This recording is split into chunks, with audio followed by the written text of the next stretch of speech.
going through life, we are presented with opportunities, we are also presented with obstacles. There are always issues, and sometimes there are certain obstacles that are so big, so massive, that it makes us depressed. It makes us feel that, maybe I cannot go on anymore in life. And in those moments, we yearn out, calling out to God, asking for help. Many people who are even atheists, they call out, if there is a God, please help me. And that's the time when Bhagavad Gita's efficacy really comes into play. And that's when we realize how powerful is the whole setup of Bhagavad Gita, where Arjun is completely distressed and Krishna is motivating him with not only words, but compassion, with kindness, and with support of truth. The fact that Krishna is there in Arjun's chariot is what motivates him. So in our life, we might say, where is Krishna in my chariot? I am struggling here alone. Krishna says, in Kali Kali Krishna Nam, the name of Krishna in Kali Yuga is how Krishna is manifested in our lives. So when we call out Krishna, Krishna is not some, stone, is not some deity or not some, heartless personality. He is actually present in our lives. When we call out Krishna, please help, he's there. So when we call out, he gives us intelligence. He opens up opportunities. But we need to be able to see those opportunities. A lot of times what happens is opportunities are there, but we are not able to identify them. So Krishna says that when the senses come in contact with sense objects, that means when I touch something, I see something, I taste something, I hear something, there are two outcomes that are possible: happiness or distress.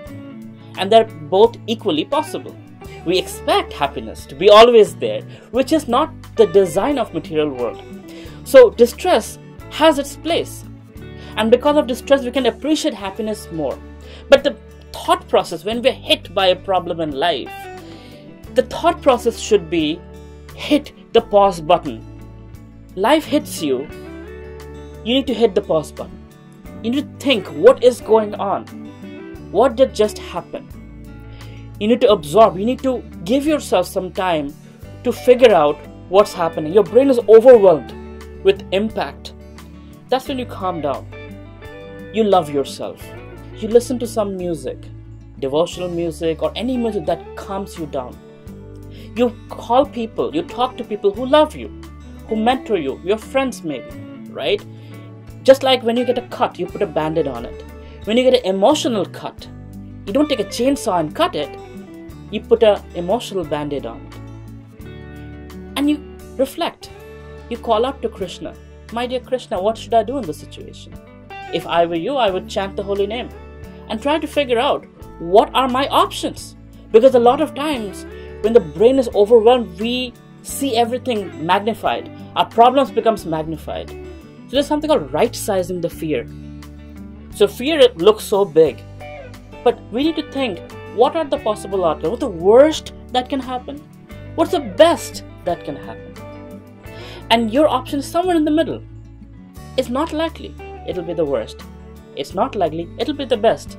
But somewhere in the middle. So it's not so bad. Now that you tell yourself it's not so bad, now your intelligence is functioning to make that choice. There's no good or bad outcomes. There is a choice you make, and there is an outcome of that choice. And you need to make sure that that outcome is the best outcome according to your needs. You understand?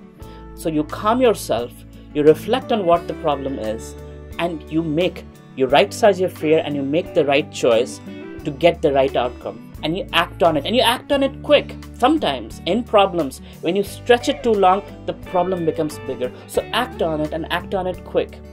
Act under guidance. If you have somebody who's a teacher, a friend, call them, get some guidance so you can get that right direction and make the choice and live with the results. No point blaming anyone. Live with the results and move on. Now, learn from the mistakes that led to this problem and don't repeat it. When you do that, every time you get into problem and you get out of it, you are in a better position. Your problem doesn't destroy you, it helps you grow. right? And as you learn through life, you grow through life, that way you're taken care of. Your life becomes better as you grow. You become wise as you grow. You become experienced as you grow. So I hope this helps you go through your depressed moments, your problem moments, your negative moments in a little easier way, with better outcomes than making stupid decisions with a mind that's overcome by problems.